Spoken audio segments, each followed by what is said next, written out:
Mais avant, on parle des chantiers de la CAN avec toi, Lincoln. Où en est-on? Oui, Abakar, c'est la grande question aujourd'hui au sein même de la population guinéenne. Vous savez, malgré le report de l'organisation de la CAN 2025 à la Guinée, les autorités, notamment le président Doumbouya et son gouvernement, ont promis de poursuivre ou de réaliser les chantiers, en tout cas en termes d'infrastructure de cette CAN, notamment la construction des stades. Ouais. On a vu qu'il y a eu beaucoup de sites quand même retenus. On apprend qu'il y a eu des entreprises qui devraient accompagner. Mais au jour d'aujourd'hui... Les entreprises avaient même été sélectionnées. Tout à fait. Ouais. Les entreprises ont été sélectionnées. Ouais. Et rappelez-vous que le ministre Béa est même passé dans nos studios. Il a toujours réitéré l'engagement du gouvernement Tout à fait. à réaliser ces travaux. Ouais. Mais par exemple, prenons le cas des stades. Aujourd'hui, on n'a pas de stade en Guinée parce que le 28 septembre Ouais. ne peut pas être un stade. Ne peut pas abriter un match, Abriter un match international. Ni le stade de Nongo, Ni le stade de Nongo, ouais. qui est un don. Ouais. Parce que nous sommes devenus un pays de dons. Et aujourd'hui, pour que le stade fonctionne, il faut assez de travaux. Ouais. Et cela viendra quand?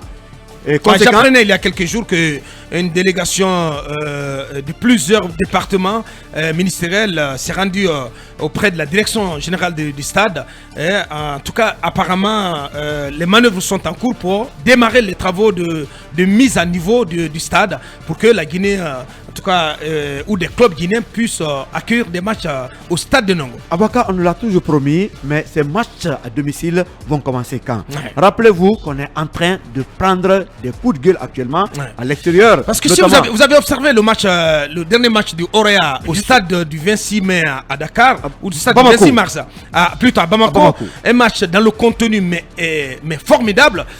Mais il n'y avait pas de public.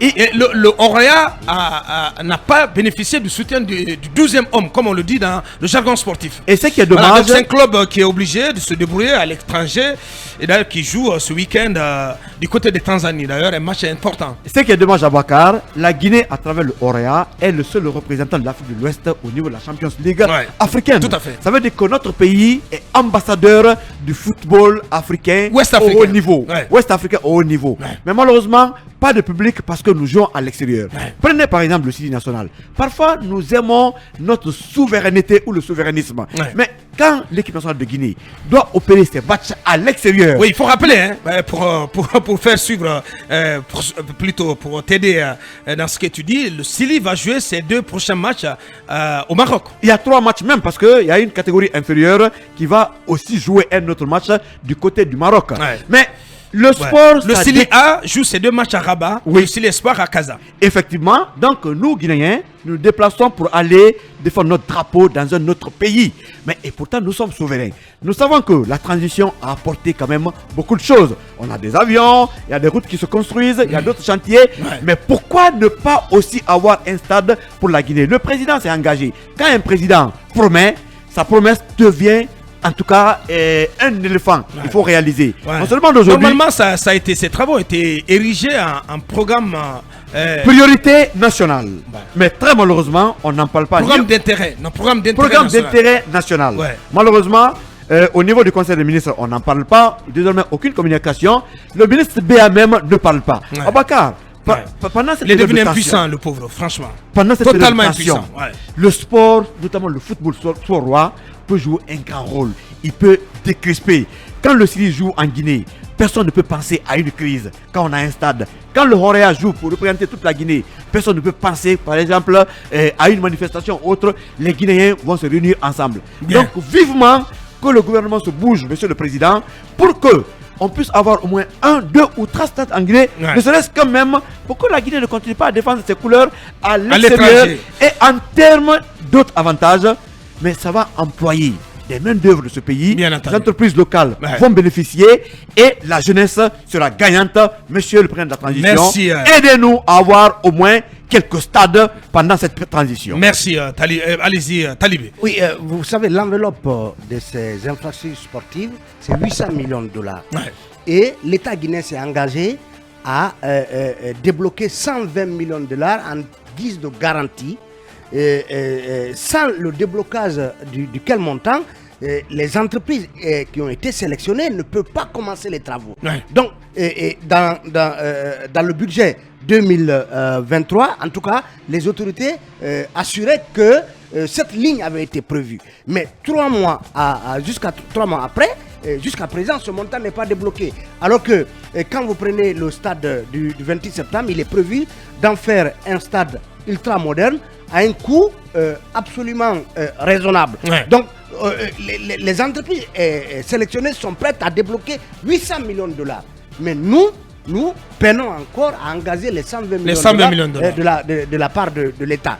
Donc, aujourd'hui, il faut que le président de la transition tienne parole en faisant en sorte que, au moins, le stade de Nongo, le stade du 28 septembre et ce grand soit stade, rénové. Il y a un grand stade qui est prévu un peu vers la sortie de Conakry, qui est également prévu. Au moins qu'on ait ces stades-là, parce que nous avons mal à notre fierté que d'être contraint d'aller jouer des matchs à l'étranger, parce que parce qu'on va avoir une double confrontation au Maroc contre l'Éthiopie, qui n'est pas tombée de la dernière pluie, il faut le rappeler. Oui, monsieur l'attaquant, sans danger. Bien. Vous aussi, vous avez raccroché vos crampons, vous avez disputé 4 compétitions du tournoi des médias pour un seul but. Un seul but. Mais j'ai été très performant, vous pouvez demander. Dans le passé? Non, pas dans le passé. Voilà. La dernière édition, j'ai été performant, j'ai fait ce que je pouvais faire sur le terrain. Tu as marqué combien? Les gens sont témoins. Bon, j'ai marqué 3 buts.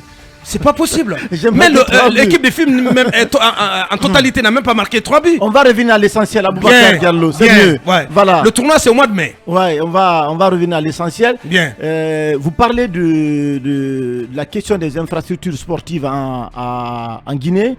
Je pense que c'est honteux pour le peuple de Guinée. C'est honteux pour l'État guinéen à ce que les joueurs, les équipes guinéennes continuent de jouer les matchs dans les pays de la sous-région ou à notre souveraineté. Qu'est-ce qu'on est en train de faire aujourd'hui? Je pense que c'est un lourd héritage que le CNRD a hérité, parce qu'il faut rappeler que la question de ces stades-là a commencé depuis longtemps. On a vu un peu sous le régime Alpha Condé ici les hésitations, les atermoiements liés notamment à la rénovation du stade de Nongo pour les travaux complémentaires qui nous coûtaient, je crois bien, qu'une enveloppe de 50 milliards. Mais l'État guinéen n'a pas été capable notamment d'apporter tout ça. Bien. Donc aujourd'hui, on est obligé d'aller dans la sous-région, de se promener de pays en pays, alors qu'en réalité, on a la possibilité de mobiliser les ressources financières qu'il faut pour notamment développer les infrastructures sportives dignes de nom. Comme Lincoln l'a dit, ça génère de l'argent, ça crée de l'emploi.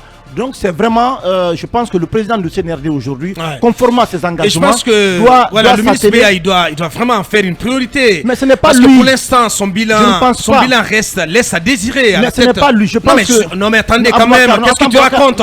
Mais non mais attendez, ce que je suis en train de dire. Mais c'est pas lui qui mobilise les fonds. Il doit se battre. Il doit se battre parce que autrement, à la fin du compte, son bilan, ça laisse à désirer à la tête du ministère. D'accord, mais Aboubacar, mais si le CNRD en fait une priorité, à la volonté, dis-moi où est le bilan? Oui, mais si le CNRD, c'est tellement urgent que le bilan prétend organiser le CHAN 2025. Mais bien sûr. Oui, les travaux. Moi, je le dis aussi, entre autres, pour le passage du ministre Béa au sein du gouvernement. Mirador continue.